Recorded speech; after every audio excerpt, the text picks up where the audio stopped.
ಬಿಸಿ ನಾಗೇಶ್ ಬಿಜೆಪಿಯ ಶಾಸಕರಿದ್ದಾರೆ, ಅಲ್ಲಿ ಶಾಸಕರನ್ನ ಬಿಜೆಪಿ ಶಾಸಕರನ್ನ ಹೊಂದಿದ್ರು. ಆ ಕ್ಷೇತ್ರ ಯಾರನ್ನ ಬೆಂಬಲಿಸುತ್ತೆ? Over to Suresh. Yes Ajit, right, ನೀವ್ ಹೇಳ್ತಾ ಇರೋದು ಬಿಜೆಪಿಯ ಶಾಸಕರು ಇರುವಂತಹ ತಿಪಟೂರು ವಿಧಾನಸಭಾ ಕ್ಷೇತ್ರದಲ್ಲಿ ನಾವಿದ್ದೀವಿ.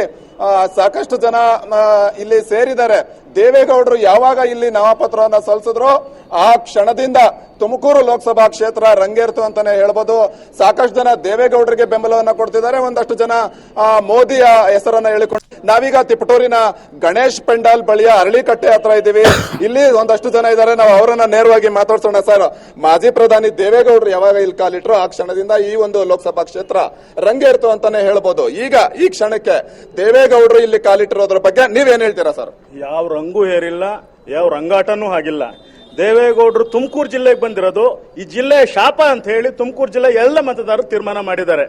ದೇವೇಗೌಡರು ಈ ರಾಜ್ಯದ ಮುಖ್ಯಮಂತ್ರಿ ಆಗಿದ್ದಂತ ಸಂದರ್ಭದಲ್ಲಿ ತುಮಕೂರು ಜಿಲ್ಲೆಗೆ ಹೇಮಾವತಿ ನೀರು ಕೊಡಲು ಚಾನಲ್ನಲ್ಲಿ ಮಣ್ಣನ್ನು ಸುರಿದು ವಿರೋಧ ಮಾಡಿರ್ತಕ್ಕಂಥ ಈ ರಾಜ್ಯದ ಮುಖ್ಯಮಂತ್ರಿ ಆಗಿದ್ದಂತವರು ತುಮಕೂರು ಜಿಲ್ಲೆಗೆ ಮಾರಕ ಅನ್ನೋದು ಈ ಜಿಲ್ಲೆ ಮತದಾರರ ಅಭಿಪ್ರಾಯ. ಅಂದ್ರೆ ದೇವೇಗೌಡರು ಈ ಕ್ಷೇತ್ರ ಕಾಲಿಟ್ಟಿದ್ದು ನಿಮ್ಗೆ ಸಮಾಧಾನ ಇಲ್ಲ?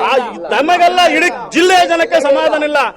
ಒಬ್ಬ ತುಮಕೂರು ಜಿಲ್ಲೆಗೆ ಹೇಮಾವತಿ ನೀರು ಕೊಡದಂತ ಹೇಮಾವತಿ ವಿರೋಧಿ ಈ ಜಿಲ್ಲೆಯ ಒಬ್ಬ ಹಾಲಿ ಸಂಸದರಾಗಿರ್ತಕ್ಕಂಥವರ ಮೈತ್ರಿ ಪಕ್ಷದ ಕೊಟ್ಟು ತುಮಕೂರು ಲೋಕಸಭಾ ಕ್ಷೇತ್ರದ ಅಭ್ಯರ್ಥಿಗೆ ಟಿಕೆಟ್ ಕೊಡದೆ ಆ ಸಮುದಾಯದ ಒಬ್ಬ ಮುದ್ದನ್ಮೇಗೌಡನನ್ನು ತುಳಿತಕ್ಕಂಥ ಒಬ್ಬ ಆ ಜಾತಿಯ ವಿರೋಧಿ ದೇವೇಗೌಡ ಅಂತಕ್ಕಂಥದ್ದು.